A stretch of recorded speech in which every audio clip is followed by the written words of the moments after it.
దత్తాత్రేయ స్వామికి ఇష్టమైన నైవేద్యాలు, వాటి విశిష్టత. 1. పెరుగు అన్నం, దధ్యోజనం. అత్యంత ప్రీతికర నైవేద్యం. దత్తాత్రేయ స్వామికి అత్యంత ఇష్టమైన నైవేద్యాలలో పెరుగు అన్నం ప్రధానమైనది. ఫలితం: కుటుంబంలో శాంతి నెలకొంటుంది, మనశ్శాంతి కలుగుతుంది, గురు కటాక్షం లభిస్తుంది. ఆరోగ్యం: ఆయురారోగ్యాలు పెరుగుతాయి. 2. తేనెను అమృతంతో సమానంగా భావిస్తారు. ఫలితం: వాక్సిద్ధి కలుగుతుంది, మంచి పేరు, కీర్తి వస్తాయి, మనస్సు ప్రశాంతంగా ఉంటుంది. 3. పాలు స్వచ్ఛతకు, సాత్వికతకు ప్రతీక. ఫలితం: పిల్లల అభివృద్ధి, విద్యలో పురోగతి, కుటుంబంలో ఆనందం.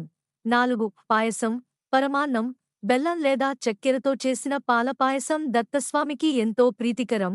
ఫలితం: ఐశ్వర్యం, సంతాన సౌభాగ్యం, శుభకార్యాలు సాఫల్యంగా జరుగుతాయి.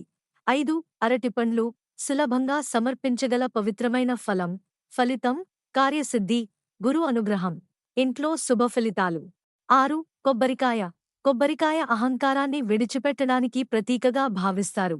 ఫలితం: విఘ్నాలు తొలగుతాయి, కొత్త పనులు విజయవంతమవుతాయి.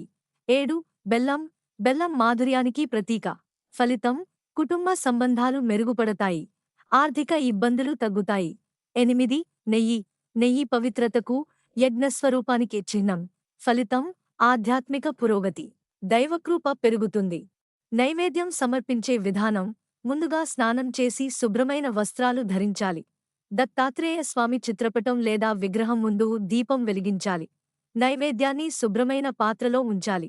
ఈ మంత్రాన్ని జపించవచ్చు: ఓం ద్రాం దత్తాత్రేయాయ నమః లేదా జై గురుదత్త 11, 21 లేదా 108 సార్లు జపించి నైవేద్యాన్ని సమర్పించాలి. Thanks for watching. వీడియోని లైక్ చేయండి, షేర్ చేయండి. ఛానల్ను సబ్స్క్రైబ్ చేసుకోండి.